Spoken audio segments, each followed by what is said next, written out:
Eu quero compartilhar uma palavra com você. Eu já preguei essa mensagem antes, mas enquanto eu estava orando e buscando o Senhor, Deus colocou no meu coração de pregar esta mensagem.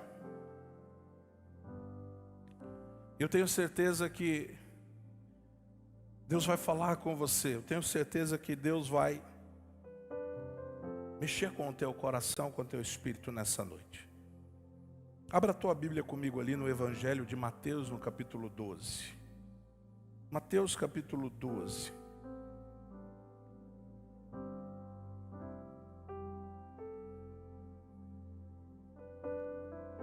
Aleluia. Mateus capítulo 24, versículo 12.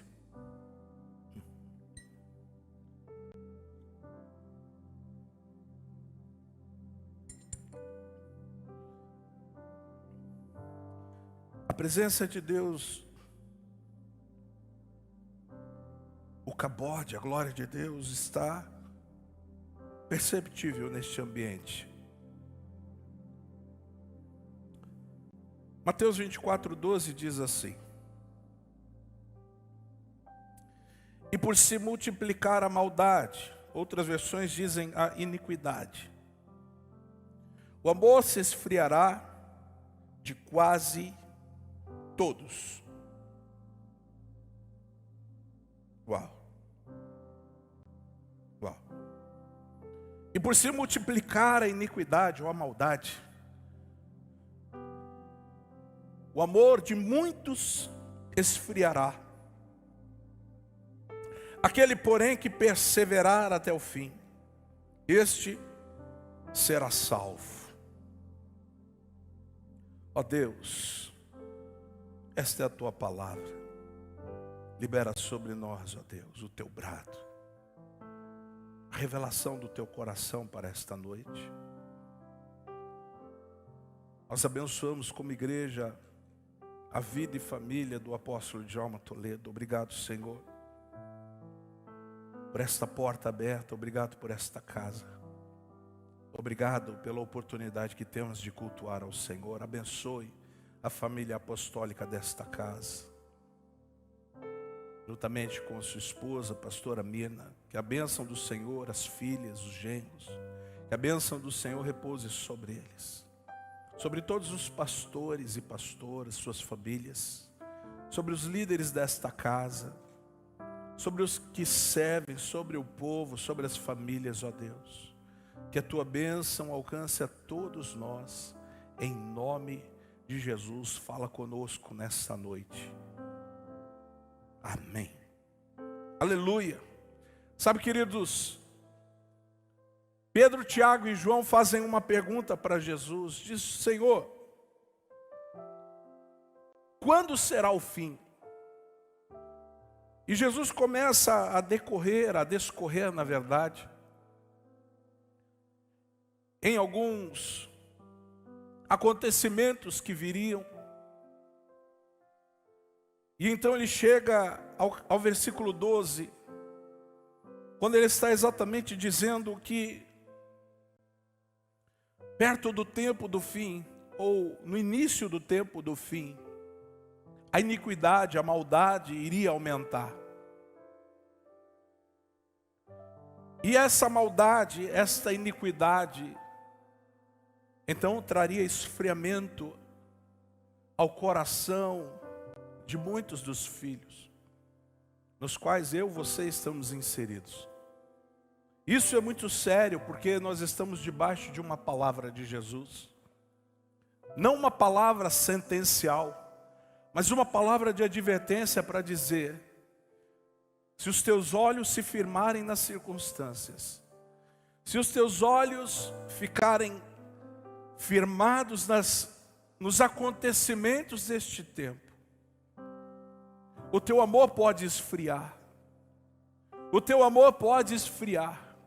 Mas Jesus não para aí, ele diz: aquele que perseverar até o fim, aquele que colocar os seus olhos em mim, aquele que mantiver a chama do seu coração acesa, aquele que mantiver o óleo do Espírito ativo em sua vida, este que perseverar em mim, este que crê que as minhas palavras são verdadeiras, este que fixar os seus olhos em mim, na cruz, este será salvo.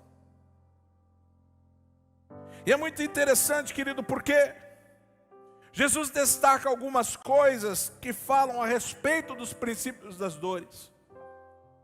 E ele fala sobre falsos cristos e falsos profetas, que essa manifestação aconteceria perto do fim. Ele fala sobre guerras e rumores de guerra. Ele fala que uma nação iria se levantar contra outra nação e um reino contra outro reino. Jesus disse também que haveria fome e terremotos. Jesus diz que aqueles que seguem ou que servem o caminho seriam perseguidos, seriam atribulados, seriam mortos, seriam odiados por causa do nome dele. Ele diz também que muitos vão se escandalizar, muitos vão trair uns aos outros, vai haver um esfriamento do amor. Por quê? Qual a causa? Por causa do aumento da iniquidade, porque a maldade está no coração do homem caído, porque a injustiça está no coração do homem caído, porque o homem pratica aquilo que é contrário aos valores de Deus. E algo me chama a atenção nesse texto. Jesus diz: o amor de quase todos. Outras versões dizem: o amor de muitos se esfriará. E a minha pergunta é: parece com aquilo que nós estamos vivendo nos dias atuais? Parece com o que nós estamos vivendo nos dias atuais? Quais são os valores que são parâmetros para a tua vida? Os valores de Cristo ou os valores dos teus sentimentos? Quais são os princípios que parametrizam a tua caminhada, a tua conduta, a tua jornada? Os teus valores ou os valores do reino? Os teus princípios ou os princípios do reino? A Bíblia diz que nos últimos dias os homens seriam egoístas, soberbos, amantes de si mesmo, sem domínio próprio.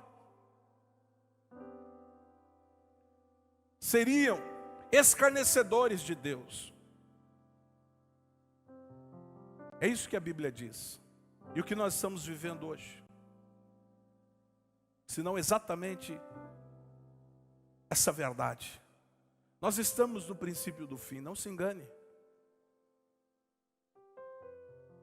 Está uma grande discussão pelas redes sociais sobre a questão do Dia dos Pais, sobre uma empresa que colocou uma mulher trans para representar um homem, um pai. Deixa eu lhe dizer uma coisa, meu irmão. Se você não se incomoda, se isso não agride o teu espírito, se isso não agride os teus valores, você não está vivendo o cristianismo.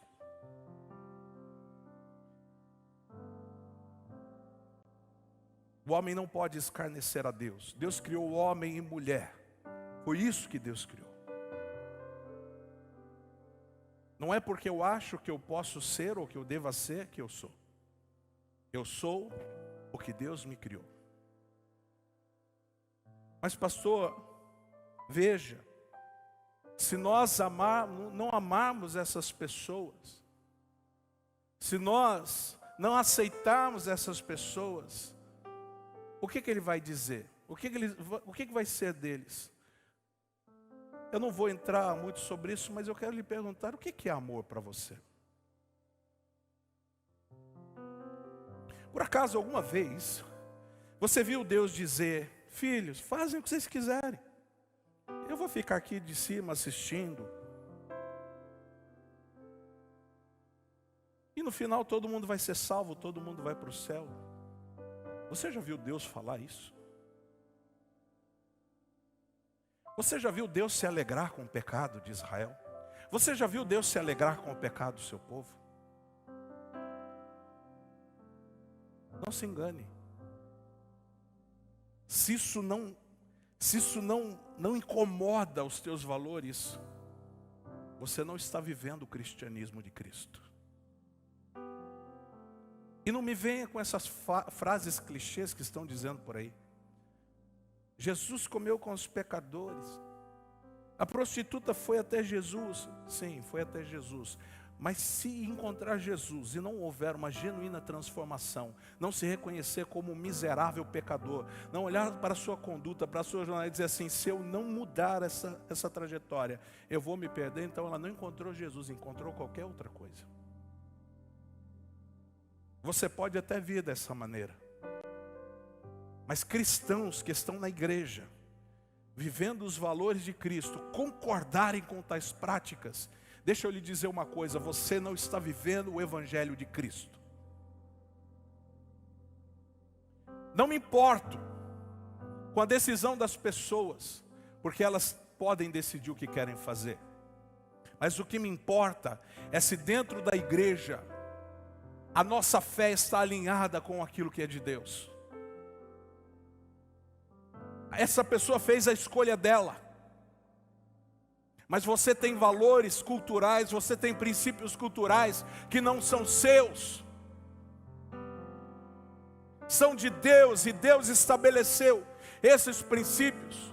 O que me incomoda não é ver o mundo perdido. O que me incomoda não é ver o mundo praticando coisas horríveis. O que me incomoda são cristãos que não têm parâmetro, que não têm entendimento, não têm discernimento. Pessoas que querem brigar com a verdade. E o mundo, pastor? O mundo nós amamos e vamos trazer para dentro. Mas quando chegar diante do Senhor e receber o toque de Jesus, vai ser transformado. É assim que funciona. Como eu e você estamos sendo transformados. Jesus disse que nós seríamos atribulados e nos matariam, que nós seríamos odiados por causa do nome dele. E o que nós queremos fazer? Ficar amiguinho de todo mundo. O que nós queremos fazer? Ser bem vistos pela sociedade. Ei, nós não seremos bem vistos pela sociedade, porque o nome de Jesus incomoda o inferno. O nome de Jesus faz as pessoas odiarem você. E está tudo certo, porque é assim que tem que ser. Você e eu precisamos permanecer posicionados. Se isso não te incomoda, querido, eu e você não estamos vivendo o evangelho de Cristo. Por que é que Cristo perdoou aquela mulher adúltera, Rubão? Porque aquela vida dela incomodava ele. Ele amava aquela pessoa, mas odiava aquelas práticas. Porque aquelas práticas são práticas carnais e mundanas. Quando Jesus a recebe, ele está dizendo, eu estou te dando uma oportunidade de mudar de vida. Não distorça as coisas, por favor. E o amor que Jesus fala nesse texto é o amor ágape. Nós definimos em português o amor de uma forma única. Dizemos, ele ama isso, ama Coca-Cola. No meu caso, ama Coca-Cola, ama café. Ele ama o filho, ama a esposa, ama o amigo, ama o trabalho, ama a música, ama muita coisa. A gente usa a palavra amor para falar sobre qualquer coisa. Mas a Bíblia, quando fala de amor, ela tem algumas palavras que definem. Uma das palavras é ágape. E ágape é o amor de Deus. E esse amor ágape é o amor completo, o amor perfeito. É desse amor que Jesus está falando nesse texto. Hoje a palavra amor foi muito banalizada, por isso a gente não consegue entender a profundidade dessa palavra.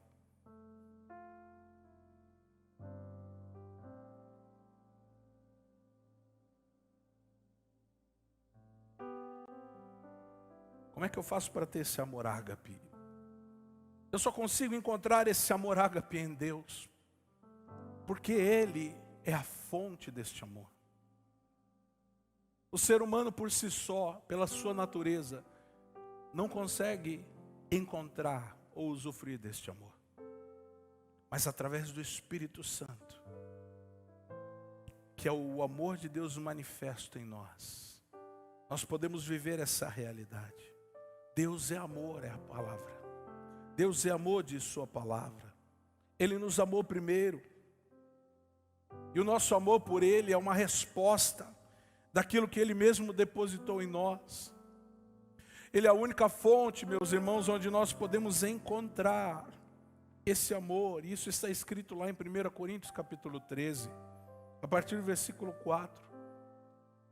Que nós poderíamos traduzir desta forma. O texto diz assim: o amor é paciente, é benigno.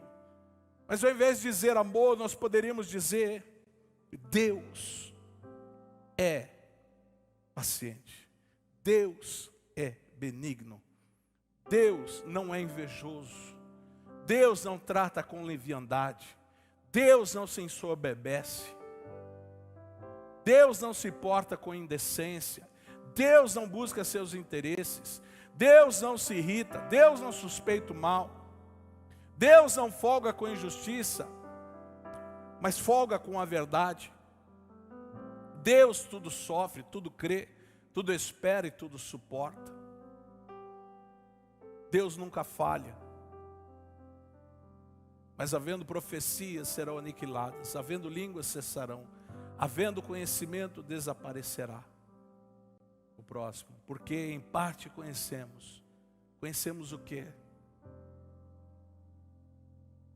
A pessoa de Deus. Quem Deus é. Sabe, queridos, nós precisamos entender a revelação do que isso está nos ensinando, nos trazendo. Porque senão nós vamos confundir o Deus de amor, como que o amor sendo Deus. Não, o amor não é Deus. Deus é amor. Há uma característica iminente em Deus que é amor. Mas não significa que o amor é Deus. Você consegue compreender isso? Eu não vou me aprofundar nisso porque eu tenho outras coisas para falar. Mas um dia a gente prega sobre essa realidade. Agora, como é que eu posso saber se eu estou listado dentro dessas pessoas que Jesus falou que iriam esfriar?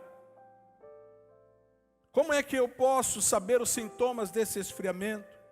Como é que eu posso saber se eu estou incluído nesse quase todos que Jesus citou?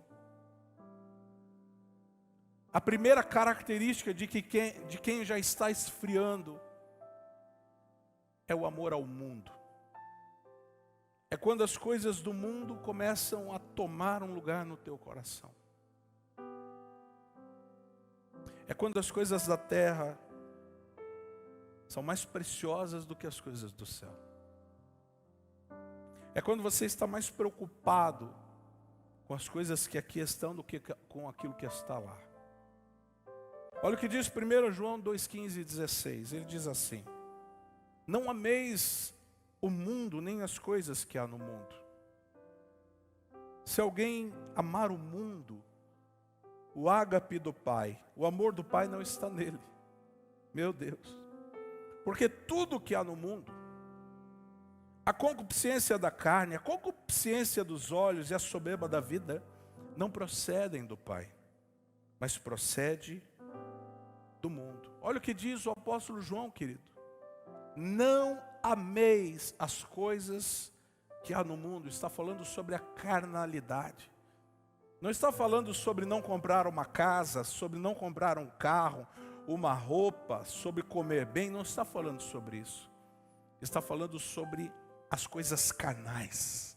Está falando sobre as paixões carnais. Está falando sobre ficar apegado, sobre ser avarento, sobre ser soberbo, sobre ser orgulhoso, sobre ser carnal. É disso que o apóstolo está falando. Mas se alguém ama essas coisas, então o ágape do Pai não está nele, percebe? Há o amor eros. Há o amor eros, que é o amor sexual. Quem ama o mundo, o amor eros está nele. Quem ama o mundo, o amor filéu está nele, que é o amor de amigo. Agora o amor ágape não. Porque o amor ágape, a única fonte é Deus. Se eu não estiver em Deus, então esse ágape não está em mim. Como é que eu posso saber se eu estou esfriando, pastor? Se eu estou amando ao mundo. Olha o que Paulo diz a Timóteo em 2 Timóteo 4,10. Porque Demas, tendo amado o presente século, me abandonou e foi para Tessalônica. Nesse tempo de pandemia, nesse tempo de isolamento, muitas pessoas estão abandonando a sua fé. Porque estão esmorecendo, estão deixando a chama apagar. Muitas pessoas acham que é a responsabilidade de Deus fazer a manutenção deste fogo. Não é, a manutenção é minha e tua.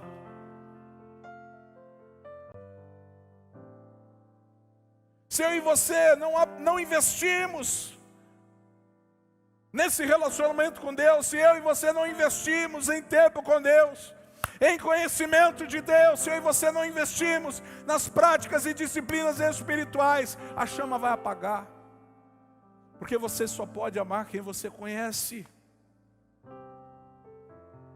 E tem gente me ouvindo agora que está desanimado, que está em casa pensando, será que quando voltar, eu vou voltar? Porque eu estou me acostumando. Eu ouvi uma frase um dia, eu li uma frase um dia, isso ficou gravado.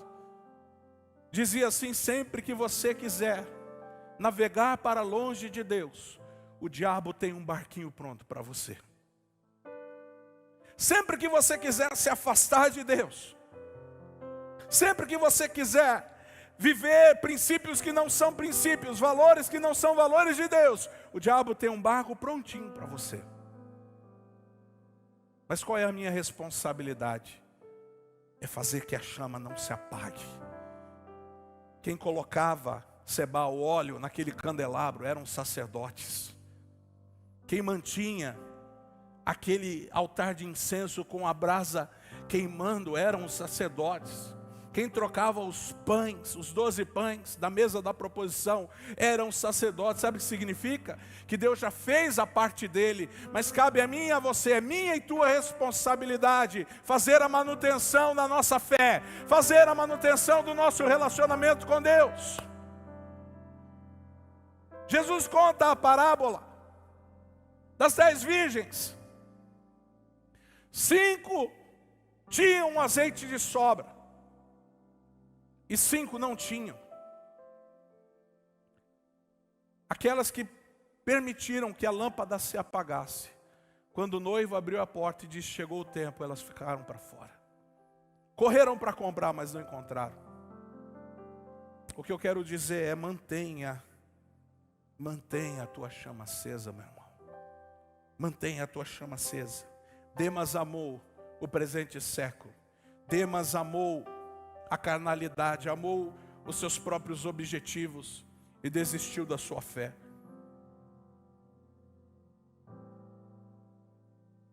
O que é esse mundo, pastor? Muita coisa pode ser. Mas em síntese é tudo aquilo que quer substituir o lugar de Deus na tua vida. Muita coisa pode ocupar esse lugar. A segunda característica de quem está esfriando é a hipocrisia. Mateus 15, 7, 8. Jesus diz assim: hipócritas, bem profetizou Isaías a vosso respeito, dizendo: esse povo honra-me com os lábios, mas o seu coração está longe de mim. Meu Deus, isso é tremendamente terrível.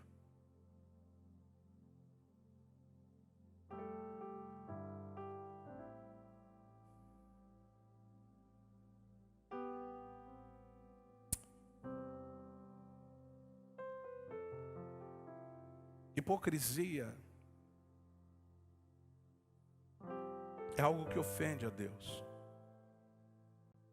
Ou faz de todo o coração ou não faz.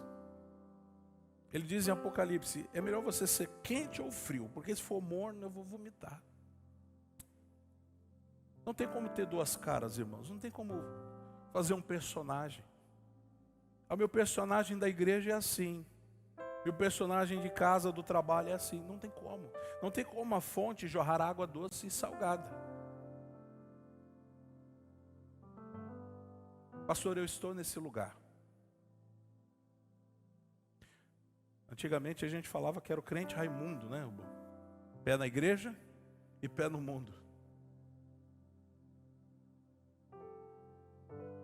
Se você está me ouvindo, ainda dá tempo de mudar isto. Há tempo de se comprometer com os valores de Deus e dos céus. Ou vem com o coração inteiro, irmão. Coração inteiro. O salmista disse isso. Eu te adorarei com todas as minhas forças, com toda a minha alma, com todo o meu entendimento, completo, integral, não só com uma parte. Não adianta ficar fazendo voto de tolo. Não adianta ficar só cumprindo a obrigação de ir na igreja. Não adianta. Sabe o que eu e você precisamos fazer? Entender que Deus conhece o nosso coração.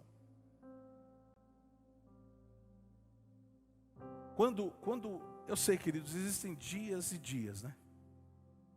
Mas quando o coração está meio indeciso, faz pela obediência. Vai para a obediência. Tem muitas vezes que a gente se ajoelha para orar e não é fácil. Passa um monte de coisa na cabeça. Passa, estou com fome, vontade no banheiro, quero assistir um filme, chega a visita. Você lembra da conta, filho fazendo bagunça, o que mais? Encomenda. Passa tudo na cabeça, a briga com o marido, com a esposa. Meu filho se desentendeu comigo. Time de futebol, tá bom, tá ruim, né, Rafa? Passa tudo na cabeça, porque a gente é carnal. Mas você tem que perseverar naquele lugar de oração. Porque se você perseverar, esses pensamentos começam a esvair, começam a ir embora.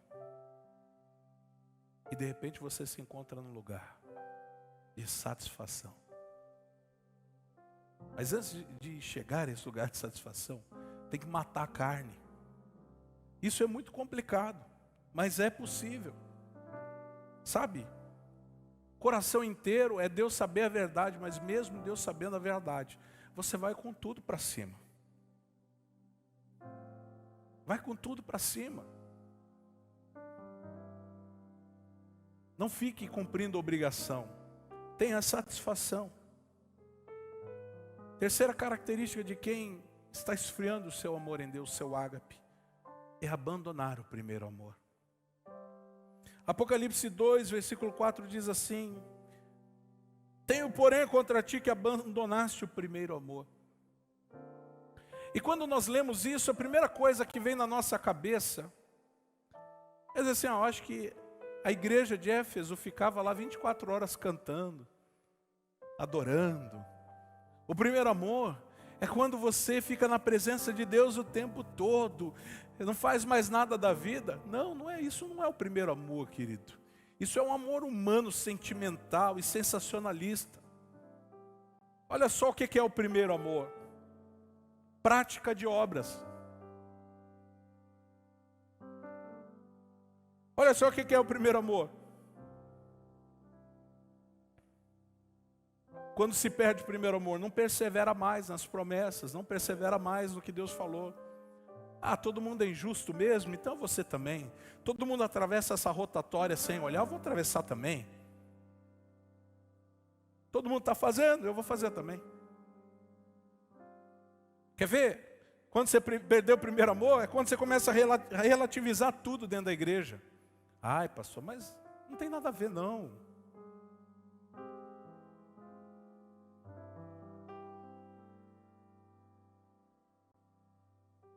Quer ver que você perdeu o primeiro amor? É quando você não se doa mais.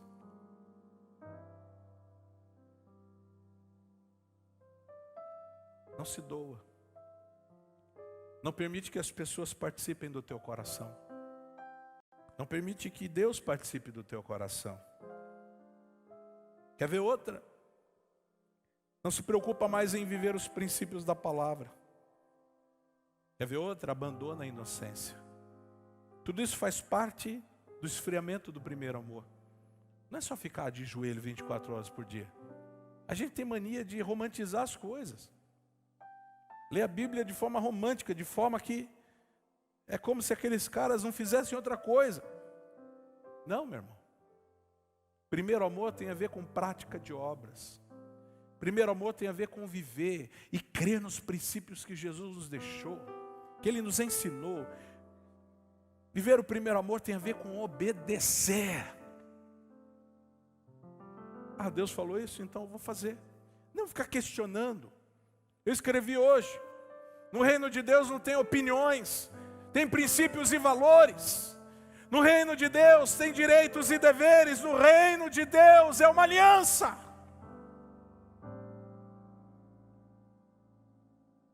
Não persevera mais.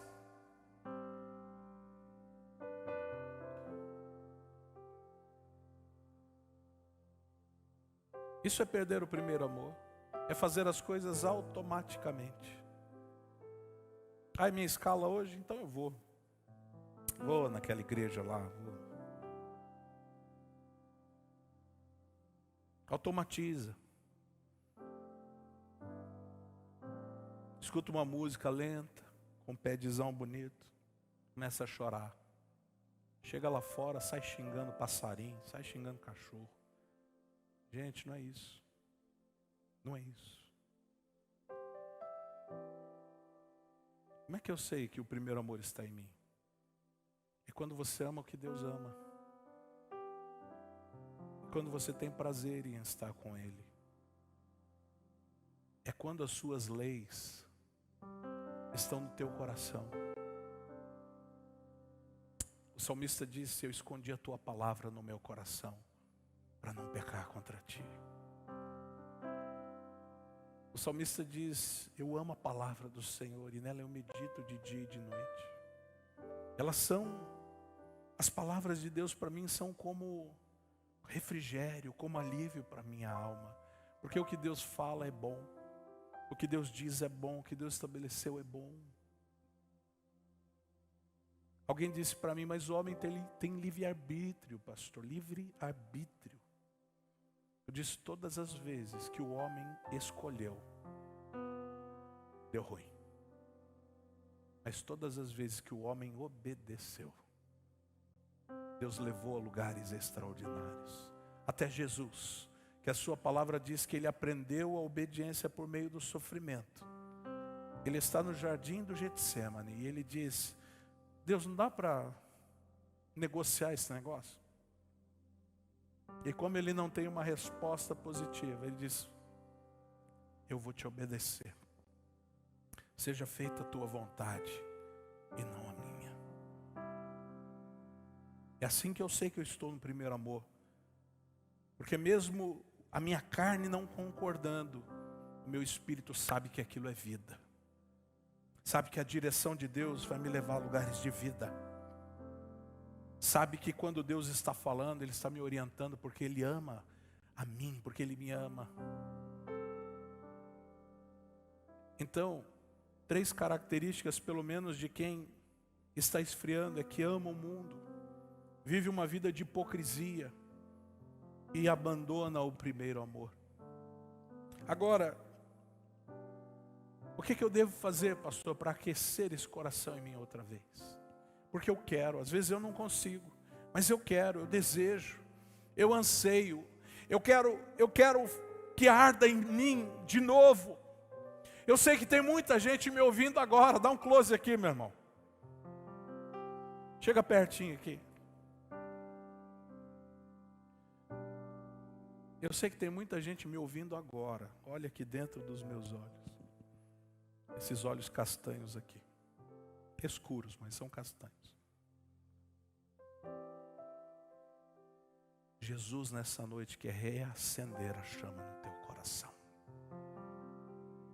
Pastor, eu estou desanimado. Eu fui magoado. Eu fui decepcionado. Me traíram. Querido, você está no caminho certo. Mas foram irmãos, pastor. Pois é, se fosse de fora você não ia se preocupar. Não ia te machucar. A única traição que a gente leva em consideração, a única circunstância que nos magoa é quando é de gente que a gente ama. E todos nós já passamos por isso, inclusive Jesus. Mas isso não pode te parar, irmão.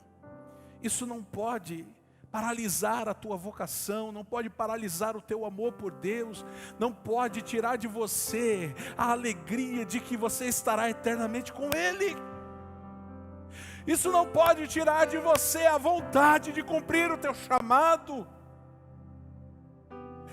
Atos diz que quando os discípulos eram açoitados, eram presos em cadeia pública, eles se alegravam por estar sofrendo por causa do nome de Jesus.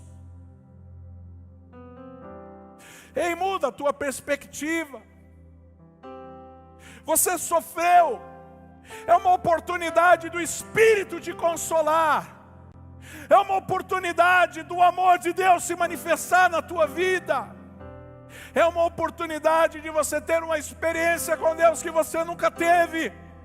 É uma oportunidade de olhar para Ele e dizer: Senhor, mesmo nas aflições, o Senhor está comigo. É uma oportunidade de ver Deus agindo, na tua vida de maneira extraordinária. Levanta-te, levanta-te, levanta-te, deixa o Espírito aquecer o teu coração agora. Levanta-te, as coisas da vida não podem ser mais valorosas do que as coisas do reino. Levanta-te, as decepções não são maiores que o chamado. Levanta-te, a vocação, ela tem que ser o alvo da tua vida. Levanta-te, levanta-te.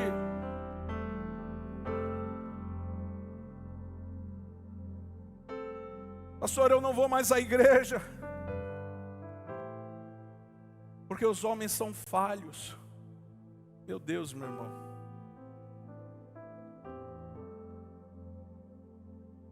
Sabe o que eu fico pensando, André? Fico pensando que dentro da arca devia ser uma confusão danada. Você imagina aquele monte de animal fazendo suas necessidades ali dentro? Tudo fechado. Você imagina uma família de 8 pessoas encarcerada dentro de um barco durante 40 dias? 40 dias não. 40 dias levou para as águas baixarem. Durante alguns meses, né? Quanto tempo foi que eu esqueci agora? Foi um tempão. Foi quase um ano, vai. Você acha que não deu treta? Você acha que a sogra não protegeu a nora? Você acha que o irmão não brigou com o irmão lá dentro? Você acha que um não queria comer macarrão, outro queria comer arroz? Mas uma coisa é certa: quem ficou para fora da arca morreu. Eles podem ter até brigado, pode até se desentendido, pode até ter sentido o cheiro ruim, pode ter acontecido um monte de coisa, mas passou aquele tempo, eles estavam salvos, eles estavam guardados. Quem ficou para fora, não vou na igreja não vou entrar nesse lugar, porque tem coisa estranha, porque tem homem, porque os homens erram, porque não sei o que, então fica para fora. Aí quando o dilúvio vem, leva quem está fora, mas quem está dentro está protegido.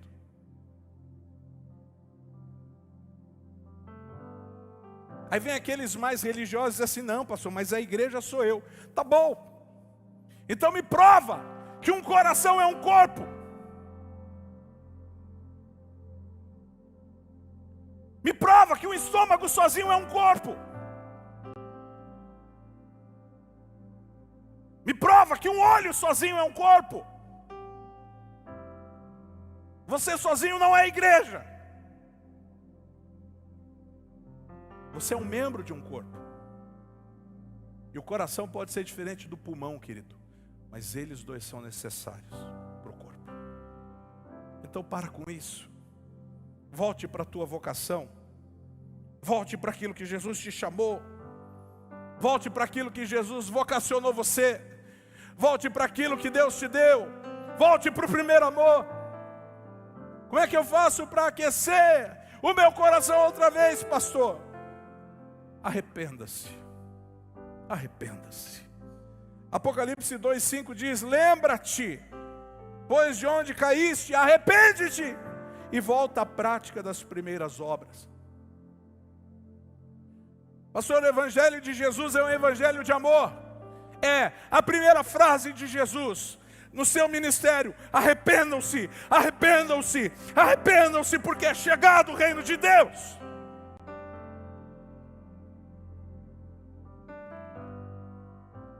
O amor de Jesus está baseado em nos mostrar que há um caminho de vida, que há um caminho de plenitude na presença de Deus, e que nós precisamos nos esforçar para nos santificarmos nele.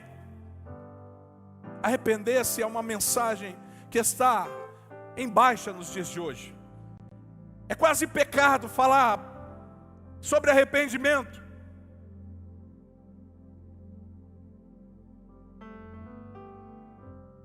Está fora de moda falar sobre arrepender-se. Mas eu estou aqui para dizer: arrependa-te, como eu tenho que me arrepender, como nós temos que nos arrepender, como indivíduos, como famílias, como igreja, como nação. Nós precisamos nos arrepender.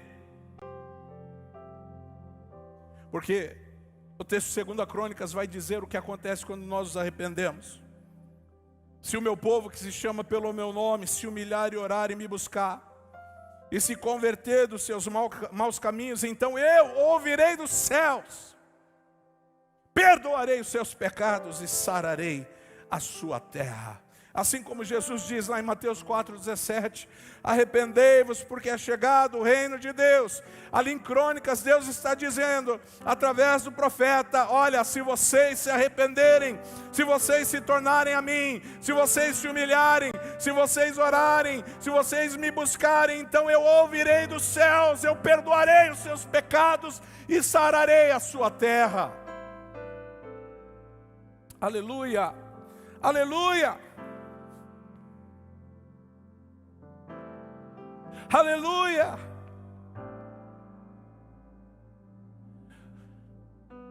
Arrependa-te. Arrependa-te. Arrependa-te. Porque ainda há tempo. Arrependa-te porque ainda Deus está nos dando oportunidade. Vai chegar um dia que essa oportunidade vai embora.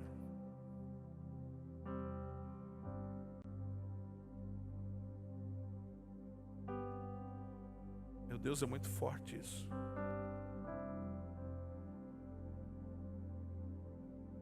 Avalie, se auto-julgue. Aqueles que se julgarem, que julgarem os seus caminhos, não serão julgados no último dia, se forem alinhados com o Espírito de Deus nesse tempo. Arrependa-te, meu irmão. Arrependa-te. Segunda coisa que eu e você devemos fazer para que o nosso amor seja aquecido outra vez, é voltar à prática das primeiras obras. Olha o que ele diz a Éfeso, a igreja de Éfeso, em Apocalipse 2,5. Ele diz: lembra-te, pois, de onde caíste, arrepende-te, mas volta à prática das primeiras obras. Ei, entenda isso. Voltar às primeiras obras não é só uma ação sentimental, emocional. É uma ação prática. A prática das primeiras obras. Olha só, que obras são essas? Fé em Jesus Cristo. Volte a crer. Volte a crer que Ele é o Senhor, que Ele é o teu Quírios, que Ele é o teu dono. Quais obras mais, pastor? Prática, que eu devo praticar, aliás. Amor para com todos os santos. Amor ágape para com todos os santos. Qual outra? A prática da fé e do amor. Onde está isto? Olha lá quando Paulo escreve aos Efésios, capítulo 1, versículos 15 e 16. Por isso também eu, tendo ouvido a fé que há entre vós no Senhor Jesus. Olha só, ele está falando antes de Jesus os reprovar lá em Apocalipse. Por isso também eu, tendo ouvido a fé que há entre vós, olha aqui, eles tinham fé no Senhor Jesus e o amor para com todos os santos, não cesso de dar graças por vós, fazendo menção de vós em minhas orações. Isso é a prática das primeiras obras que eles deixaram de praticar. Começaram a entrar no caminho do egoísmo, começaram a entrar no caminho da soberba, das suas vaidades, da automação, e deixaram a fé em Jesus Cristo e deixaram o amor para com todos os santos. Então é uma prática das primeiras obras e não uma simpatização.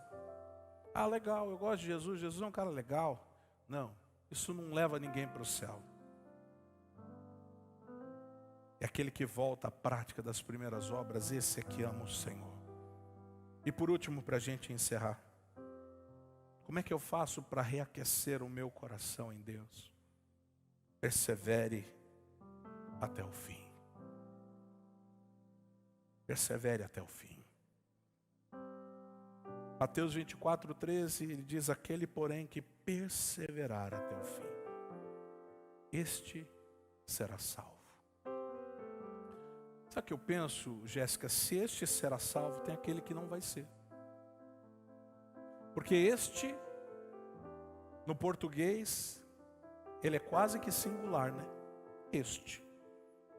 Esta cadeira, há muitas cadeiras iguais aqui, mas esta cadeira está com o pé torto, por exemplo. Então é esta, não é essas, ou estas. Ele diz: aquele que perseverar até o fim, este será salvo. O que não está baseado no todo, está baseado em mim. Está baseado em você, em quem você é. Se você vai perseverar, se eu vou perseverar. Aquele que perseverar será salvo. O que significa perseverar? Significa se manter firme. Significa se manter firme na fé em Cristo, no amor para com todos os santos, firme na vocação que Ele deu a você. Mas bateu o vento, pastor, não importa, eu estou firme. Mas choveu, não importa, eu estou firme. Mas abalou, deu terremoto, eu estou firme. Eu estou firme.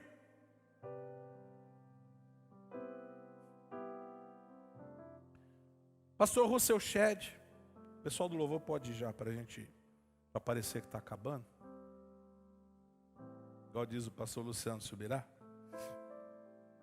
Russell Shedd, que faleceu talvez ano passado ou retrasado, com uma idade já bem avançada.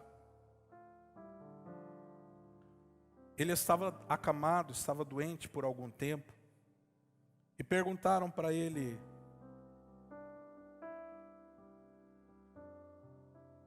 você serviu a Deus tanto tempo e não te incomoda que Deus não te cure?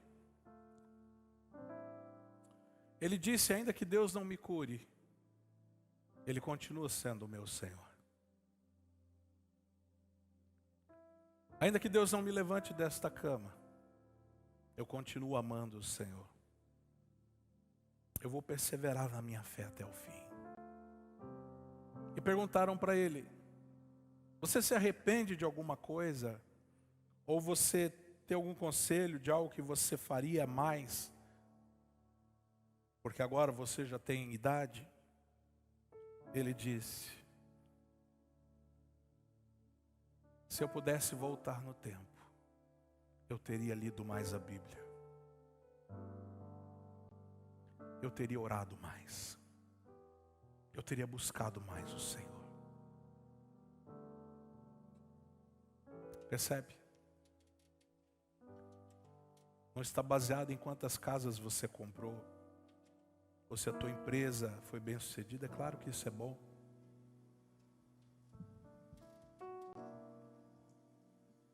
Está baseado se durante a tua vida você se relacionou com Deus a ponto de desejar o céu. Persevere até o fim. Persevere até o fim, meu irmão.